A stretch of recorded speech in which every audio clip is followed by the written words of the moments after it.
ओ hello. Yes.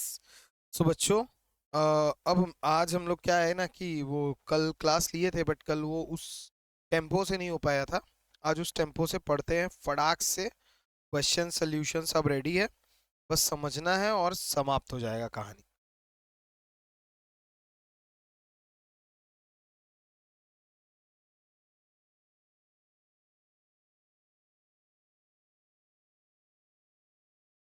एकदम ध्यान से क्वेश्चन देख लेना, फटाक से क्वेश्चन देखना।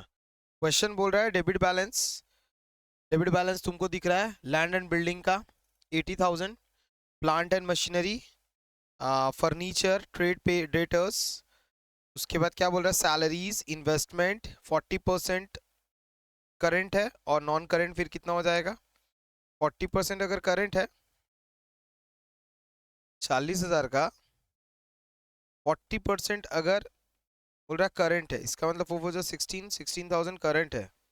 नॉन करंट कितना हो जाएगा, 24,000 इज माई नॉन करंट। ये करंट इन्वेस्टमेंट है और ये नॉन करंट इन्वेस्टमेंट है।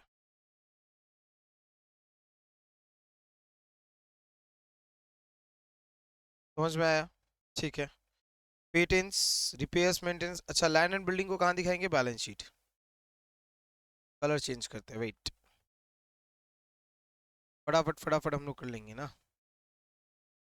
ये देखिएगा बैलेंस शीट, ये भी balance sheet, balance sheet, balance sheet, profit and loss, balance sheet, दोनों ही part, balance sheet, profit and loss. और प्रॉफिट एंड लॉस में रिपेयर्स एंड मेंटेनेंस तो अदर एक्सपेंसेस में चला जाएगा।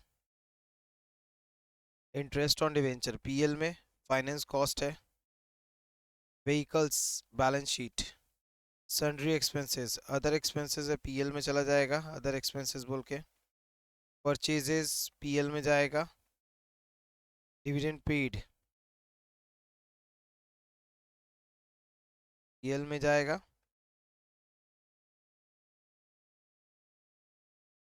Dividend distribution tax balance sheet जाएगा। Advance tax for current year PL में जाएगा। Carry PL, balance sheet, balance sheet, balance sheet. Opening stock PL, balance sheet, balance sheet, balance sheet, balance sheet, PL. और balance sheet भी हो सकता है। Balance sheet, balance sheet, other income. ठीक है, चलो ये समझ गए।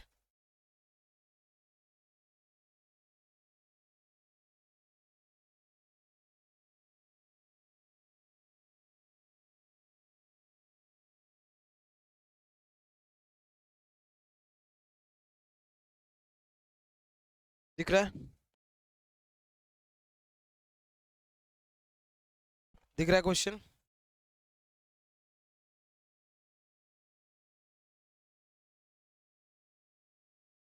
देखो जल्दी जल्दी।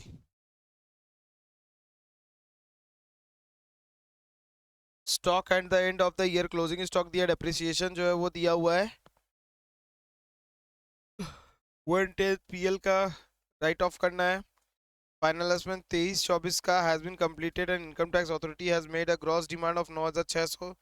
इनकम टैक्स का करंट ईयर का जो रेट है वो 30% है। The company resolves to transfer 5,000 to general reserve debenture issued were 3 years ago. बहुत सिंपल सा क्वेश्चन है और ये आया हुआ क्वेश्चन है 2019 में, और ये आने का चांसेस है बहुत बहुत बहुत ज़्यादा। ऑनर्स के लिए, जनरल के लिए, सबके लिए। तो बहुत फोकसली फटाफट देखेंगे, ज़्यादा नहीं, आधा घंटा का वीडियो होगा, उसी के अंदर ये समाप्त हो जाएगा। ठीक है, चलो जल्दी जल्दी देख लेते हैं। तो सबसे पहले अपन ये कर लिए ना, कौन सा चीज़ कहाँ पे जाना है। तो रेवेन्यू फ्रॉम सेल्स में क्या जाएगा, ये सेल्स, रेवेन्यू फ्रॉम सेल्स में ये जाएगा। उसके साथ और कुछ रिटर्न विटर्न तो है नहीं, तो ये 9,26,900 चला गया। अदर इनकम में, अदर इनकम में ज़रा देखना, अदर इनकम में एक डिवी कौन सा इनकम था, इंटरेस्ट ऑन इन्वेस्टमेंट, कितना था, 3200 रुपया। ये 3200 रुपया आ गया, ठीक है। दोनों को जोड़ के हो गया 9,30,000, ठीक है। फिर स्टॉक को परचेज किया, देखो स्टॉक परचेज किया, stock purchase purchase purchase purchase purchase purchase purchase purchase कितना है, 6,50,000 का परचेज है, 6,50,000 का परचेज है।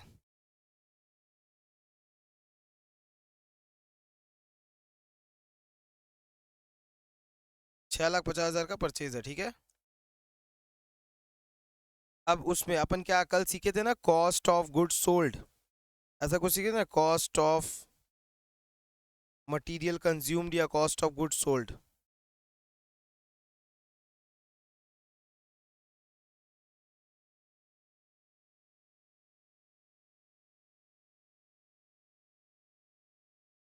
उसका फॉर्मूला अपने को बचपन से पढ़ते हुए आ रहे हैं।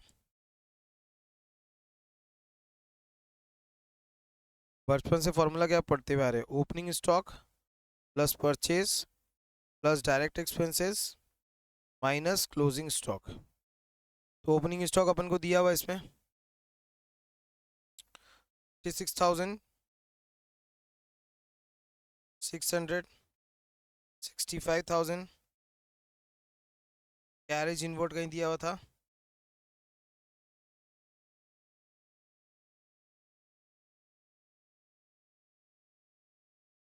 ₹2,200 माइनस क्लोजिंग स्टॉक का वैल्यू कितना था, 46,000, 46,000, 46,000। इसको एडलेस कर देते जल्दी जल्दी, 36,600 प्लस 6.5 लाख प्लस 2,800 माइनस 46,000, 6,43,000, 6,43,400 आ गया।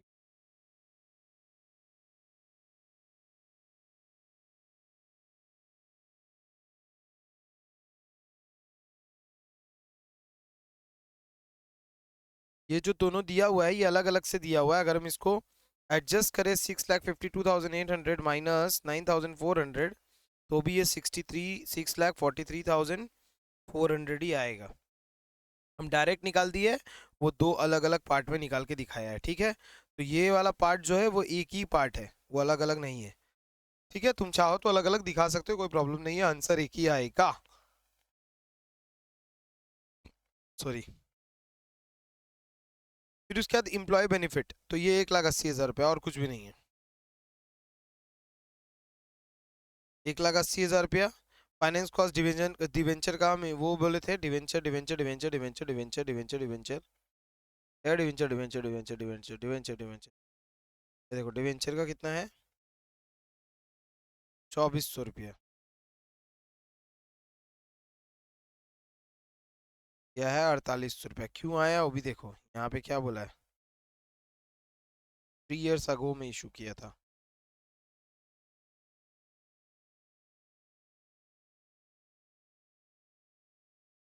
सेकंड डिवेंचर का अमाउंट कितना है, डिवेंचर का अमाउंट है 40,000 रुपया।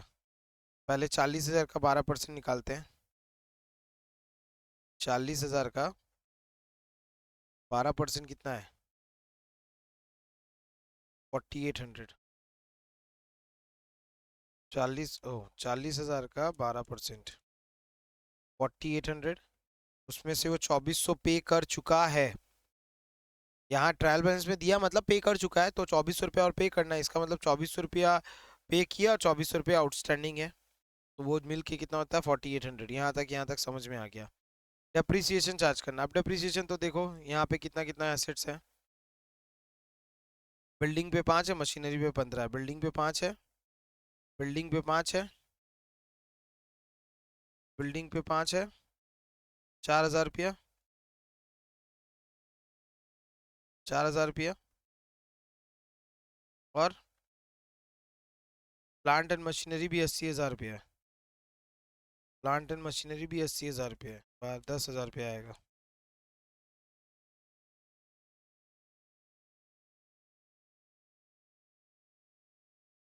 4,000 प्लस 12,000 और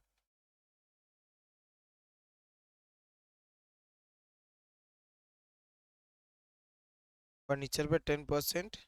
land and building include 16,000 as cost of land. Cost of land में इंक्लूड, अच्छा देखो एक बात समझो।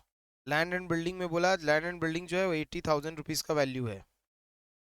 उसका दो पार्ट है, 16,000 रुपये का जमीन है, और इसका मतलब 16,000 अगर इसमें से चला जाएगा तो बिल्डिंग कितना बच जाएगा? 64,000। ये मेरा बिल्डिंग बच जाएगा। 64,000 का लैंड के ऊपर तो डेप्रिसिएशन लगता नहीं ना, 3,200। अच्छा ये गलत है। फिर 12,000।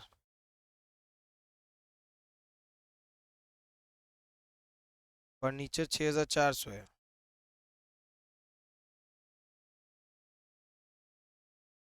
फर्नीचर का 10%, 640।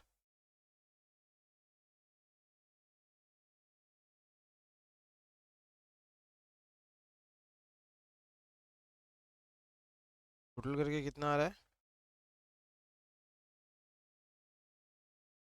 हाँ आ गया रे भाई। हाँ, 3,200, 12,640। और क्या आएगा? और कुछ है? पेटेंट के ऊपर डेप्रिसिएशन है 1/10। पेटेंट कितना है? पेटेंट का वैल्यू है 90,000, मतलब 9,000। अच्छा फिर उसके बाद व्हीकल था, 12,000 का व्हीकल था। व्हीकल के ऊपर 10% था, व्हीकल के ऊपर 20%। तो 12,000 का 20%, 10% 1,200, 20% 2,400, 27,240 आया क्या? अरे बाबा, 27,240। ठीक है, समझ में आया डेप्रिसिएशन का वैल्यू? समझ में आया ना डेप्रिसिएशन का वैल्यू? देखो वापस से दिखा देते डेप्रिसिएशन का कीमत, और यहाँ पे दिया ही हुआ है। देखो 64,000 बिल्डिंग पे, 80,000 कॉस्ट था। देखो 80,000 कॉस्ट था, उस 80,000 में 16,000 रुपये का बोला था लैंड है, तो लैंड के ऊपर तो डेप्रिसिएशन लगता नहीं, it is appreciable asset, so it will not be considered as depreciated value. So building पे हम लोग लैंड बिल्डिंग पे डेप्रिसिएशन मारेंगे, बट लैंड पे नहीं मारेंगे। हाँ लैंड एंड बिल्डिंग एक साथ दिया रहता और वो एक्सक्लूडिंग वाला पार्ट नहीं बताता कि ये एक्सक्लूड किया है, तो अपन उसको नहीं ध्यान देते। ठीक है ना, समझ में आया ना बात? अगर वो एक्सक्लूड वाला पार्ट बता रहा है तो इसका मतलब हमको लैंड से उसको हटाना पड़ेगा, मतलब बिल्डिंग से लैंड को हटाना पड़ेगा, लैंड का कॉस्ट को। तो ये आ गया 64,000 के ऊपर। प्लांट एंड मशीनरी ये ठीक है 12,000 रुपया। फर्नीचर 6,400 के ऊपर 20 इतना आ गया। व्हीकल 20 का इतना। और पेटेंट्स, पेटेंट्स भी मेरा क्या है, डेप्रिसिएशन हो रहा है, बट वो कैसा है, अमोटाइजेशन है, तो अमोटाइजेशन भी इधर लिखे है इसीलिए अमोटाइज कर दिए। 9,000 सब करके आया 27,400। 27,400 आ गया। ठीक है, अब अदर एक्सपेंसेस में और क्या बच गया बाबू? अदर एक्सपेंसेस और क्या बच गया, क्वेश्चन में आ जाओ। अब यहाँ पे आओ, जिस जिस के ऊपर हम लोग जो चीज़ कर चुके हैं उसको हम लोग हटा देते हैं। ये पूरा एक काम करते हैं, इसको पूरा मिटा देते हैं, नहीं तो पूरा कचड़ा हो जाएगा ना।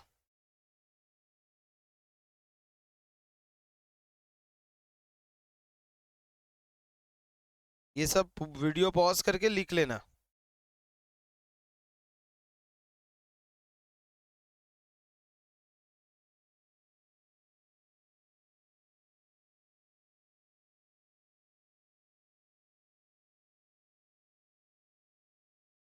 वीडियो पॉज करके लिख लेना जो भी हम लिखा है, क्योंकि यहाँ पे भी और थोड़ा सा क्लैरिफाई करना है, इसीलिए थोड़ा देख लेते हैं। अच्छा हमारा ये लैंड एंड बिल्डिंग का डेप्रिसिएशन वाला पार्ट हो गया, plant and machinery depreciation part हो गया, फर्नीचर का डेप्रिसिएशन पार्ट हो गया। ट्रेड रिजल्ट के साथ कुछ नहीं हुआ। सैलरी या वेजेस, हाँ वो भी हो गया एम्प्लॉय बेनिफिट में। पेटेंट का भी डेप्रिसिएशन हो गया, अभी बैलेंस शीट में बैठा। रिपेयर्स एंड मेंटेनेंस एक खर्चा है बचा हुआ जो अभी तक नहीं हुआ। Interest on debenture finance cost में चला गया, हटा दो उसको। व्हीकल का भी डेप्रिसिएशन हो चुका है। सन्ड्री एक्सपेंसेस एक है, 4 तो 6,000। और कुछ है? डिविडेंड पेड इन कैरेज हो गया, कैरेज इनवर्ड भी हो गया, परचेज हो गया, कैरेज इनवर्ड हो गया, ओपनिंग स्टॉक हो गया, ठीक है, इंटरेस्ट ऑन इन्वेस्टमेंट हो गया, इस डिवेंचर का इंटरेस्ट जो निकालना था वो निकल गया, तो मोर और लेस काम हो गया। तो उसके बाद क्या आ गया, 6,000 रुपया, 6,000 रुपये ये बैठ गया, टोटल ऐड किए 8,61,000 आया।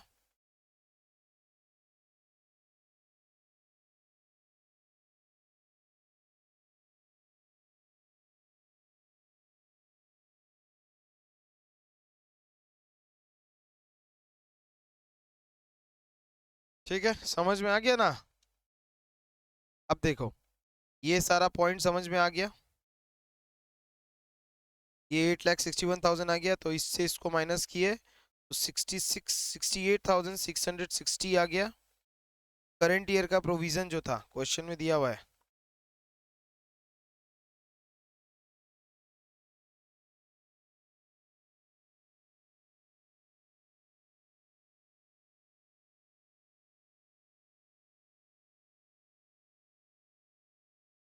नौ हजार चार सौ।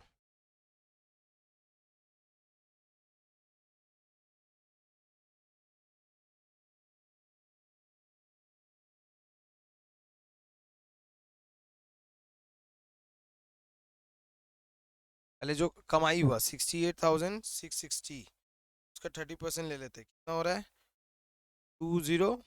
ठीक है, फिर उसके बाद दो ठो अमाउंट दिया, 9,600, 9,400। देखो, दो अमाउंट दिया, एक दिया है 9,600। The final assessment 2023-24 has been completed and income tax authority has been made a gross demand इतना, जिसमें से ऑलरेडी हम यहाँ पे बोल दिया है ना, यहाँ पे बोला था।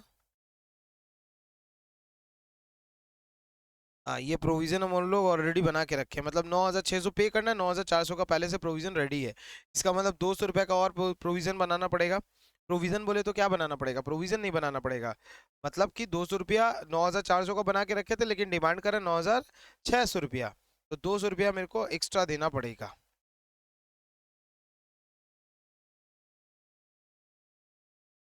200 रुपया एक्स्ट्रा देना पड़ेगा, मतलब इसके साथ 200 रुपया ऐड कर देंगे तो मेरा चला आएगा ये, यही टैक्स का प्रोवी लाइबिलिटी जो है यहाँ पे बैठ गया, इससे इसको माइनस किए मेरा ये आ गया। ठीक है, बहुत सिंपल, बहुत सिंपल, बहुत इजी, बहुत इजी।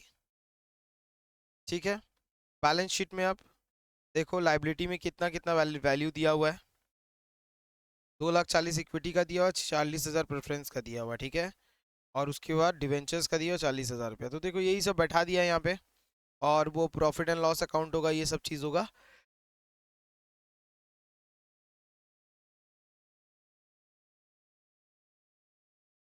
2,80,000, वो दोनों को ऐड करके लिख दिया, प्रेफरेंस और इक्विटी, ये preference share and equity share को एक साथ लिख दिया। एक 2,40,000 था और एक 40 था, जाके कितना हो गया, 2,80,000, 2,80,000 इधर लिख दिया। रिजर्व एंड सरप्लस, मेरा प्रॉफिट कितना हुआ, प्रॉफिट हो रहा मेरा 47,000, 47,862 का प्रॉफिट हो रहा है इस साल। पिछले साल का मेरे को ओपनिंग बैलेंसेस भी दिया है,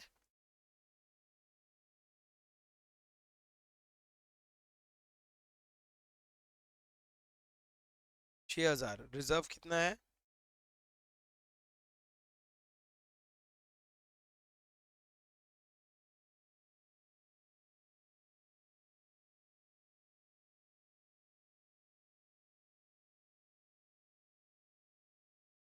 देखो यहाँ पे ये दिया है ना, प्रेफरेंस और इक्विटी, ये दोनों निकाल के दे दिया है। जनरल रिजर्व था, फिर 5,000 रुपया, तो 15,700 हो गया। 6,000 रुपया ओपनिंग बैलेंस था, 47,680 ये हो गया। डिविडेंड पेड किया, डिविडेंड डिस्ट्रीब्यूशन टैक्स दिया, ट्रांसफर टू रिजर्व किया। अच्छा हाँ, ये सब तो प्रॉफिट से लेस हो जाएगा, सब प्रॉफिट से लेस हो गया, 34,000 हो गया, ये दोनों को ऐड किया, 50,162 हो गया। ठीक है, समझ में आया, बहुत ईजी है, बहुत ईजी है। ये आ गया 50,100। ये कुछ है नहीं, बोरोइंग्स 40,000 रुपया पता था, ट्रेड पेबल्स क्वेश्चन में दिया हुआ 35,200, other current liability short term लो, शॉर्ट टर्म एडवा ये तो टैक्स वाला अमाउंट है ना, provision for tax, provision for tax है।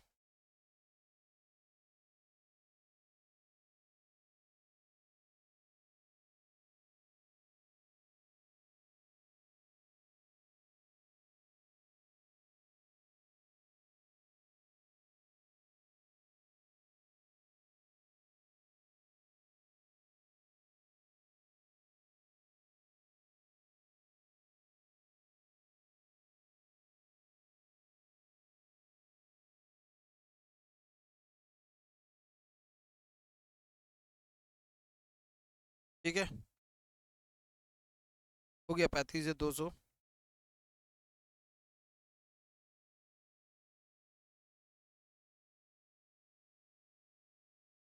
40,000 हो गया, 35,200 हो गया। 2800। 2800 कैसे आया? 2800 आया, 2400 रुपया तो बाकी था तुम्हारा इसका, डिवेंचर का इंटरेस्ट का। 2400 रुपया डिवेंचर का इंटरेस्ट का बाकी था। 200 रुपया इसको माइनस करके जो आया, 400 रुपया इसको जो माइनस करके 200 रुपया आएगा ना।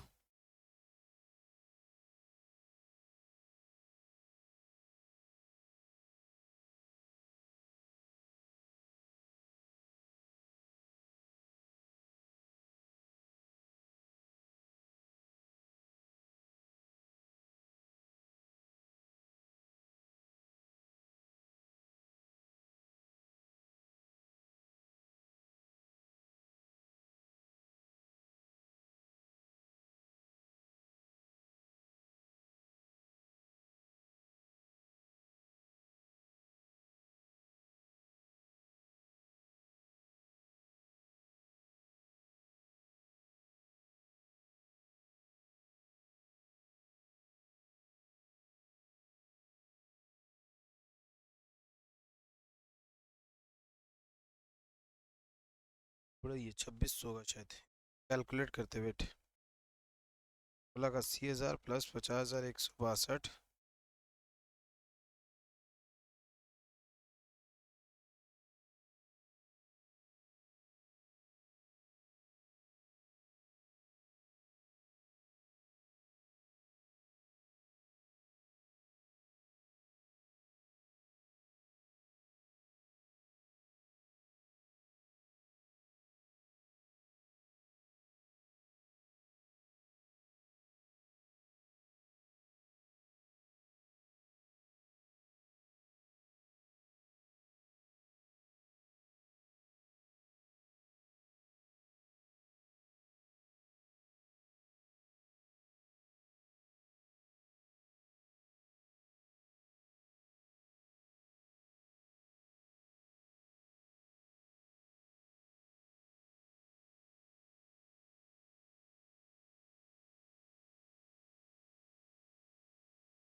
दो हजार तेईस चौबीस का वो दे दिया, वही सोच रहे कहाँ से आया 9,000।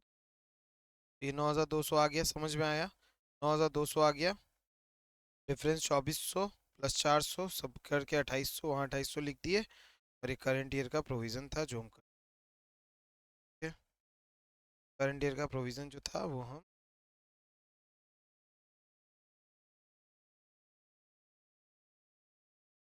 हो गया।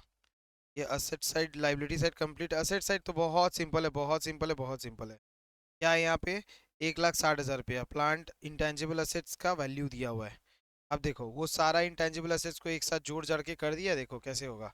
लैंड एंड बिल्डिंग 60,000 रुपया निकाल दिए, 80,000 रुपया में से 64,000 का 3,200। ठीक है,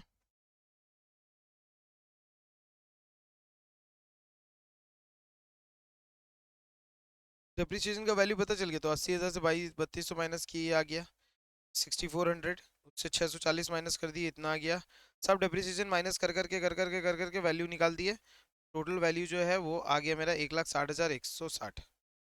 फिर पेटेंट्स में से ये गया तो 81,000 बचेगा, नॉर्मल सा बात है। कैश एंड कैश इक्विवेलेंट में 3,600 रुपया था, 6,000 रुपया था, 9,600 होगा। ये आ गया 81,000 आ गया। ये आ गया। अच्छा, करंट इन्वेस्टमेंट था ना, नॉन करंट इन्वेस्टमेंट 24,000 था, निकल के दिखा दिए थे। और ये 40, तो ये हो गया। स्टॉक कितना था? 46,000 दिया ही हुआ है उधर पे एडजस्टमेंट में। ट्रेड रिसीवेबल ट्रेड डेटर्स कितना था? 72,000 रुपया। हाँ, क्वेश्चन में ही है 72,000 रुपया। डेटर्स।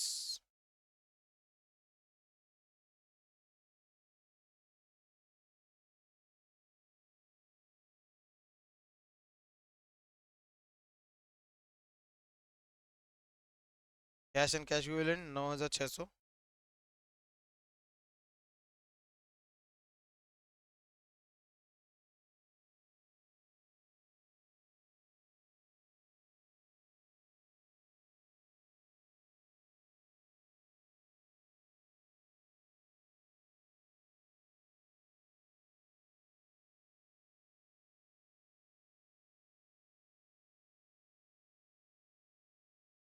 ₹72,000 डेटर, वही तो डेटर ढूंढना ना। डेटर ढूंढने का क्या है, ₹72,000 दे तो दिए। ₹72,000 cash and cash equivalent. Right, तो कैश एंड कैश ये दोनों है। यहाँ पे आ गया कैश एंड कैश इक्विवेलेंट, कहाँ गया? कैश एंड कैश इक्विवेलेंट आ गया 9600। Short term loans and advances, short term loans and advances कहाँ दिया हुआ है? Short term loans, advance tax पे करके रखा है ना ₹20,000, तो वही तो हो गया।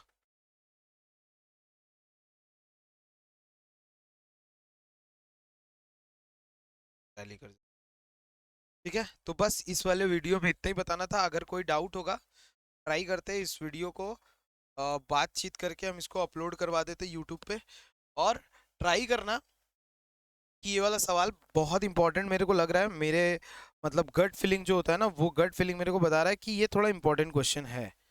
ये थोड़ा नहीं, बहुत इंपॉर्टेंट क्वेश्चन लग रहा है, इंपॉर्टेंट क्वेश्चन लग रहा है। ऐसा लग रहा है मेरे को ये क्वेश्चन आने वाला एग्जाम में, मतलब एकदम सेम फिगर्स नहीं, बट हाँ एडजस्टमेंट ऑलमोस्ट ऑलमोस्ट सेम रहेगा, कैलकुलेशन ये सारा जो पैटर्न है ये पैटर्न ही रहने वाला है। मेरे को ऐसा फील हो रहा है, गट फील हो रहा है, तो इसीलिए हम बोल दिए इंपॉर्टेंट क्वेश्चन है। क्या पता यही सेम टू सेम पेपर में भी आ जाए, हो सकता है। हम बोलते हैं इसको आज फटाक से अपलोड करवा देते हैं, ठीक है। तो चलो फिर, जय हिंद, जय भारत, जय माँ काली। ठीक है, हर हर महादेव, जय श्री शंभू, राधे राधे, जय श्री कृष्णा, जय श्री राम। चलो बाय बाय, मिलते हैं अगले लेक्चर में। अगला लेक्चर में मिलेंगे नया चैप्टर के साथ। कल चैप्टर नया स्टार्ट हो सकता है, तो एकदम मिस मत करना। और बार बार यही बोल रहे हैं कि फटाफट फटाफट फटाफट अपने आप को रजिस्ट्रेशन कराना स्टार्ट करो। अभी मैं 2 मिनट में एक वीडियो लेकर आ रहा हूँ जिसमें मैं पूरा रजिस्ट्रेशन प्रोसेस बता दूंगा, गूगल फॉर्म कैसे क्या करना है वो चीज़ करके फटाक से तुम लोग कर दो, ठीक है। चलो फिर टाटा bye bye, see you soon, मिलते हैं जल्द से जल्द अगले लेक्चर में। जय हिंद, जय भारत, बाय। और अगर नहीं समझ में आया हुआ, कुछ भी नहीं समझ में आया, अगर यूट्यूब पे हम बात करके अपलोड करवाने का कोशिश करते हैं, अगर ये मान लो बाई चांस यूट्यूब पे नहीं आया, तो कुछ करने का नहीं, तो इसको हम फिर से कराएंगे। बट हम बोलते हैं करने के लिए। और आपको उसके बाद इसमें से कुछ कैलकुलेशंस नहीं समझ में आए, कुछ भी होए, तो इसका जो ये होगा ना कमेंट बॉक्स, उसमें आप काइंडली मेरे को कमेंट करके बताना कि क्या प्रॉब्लम हुआ है, तो फिर वहां से हम रिवर्ट कर देंगे। ओके, चलो बाय।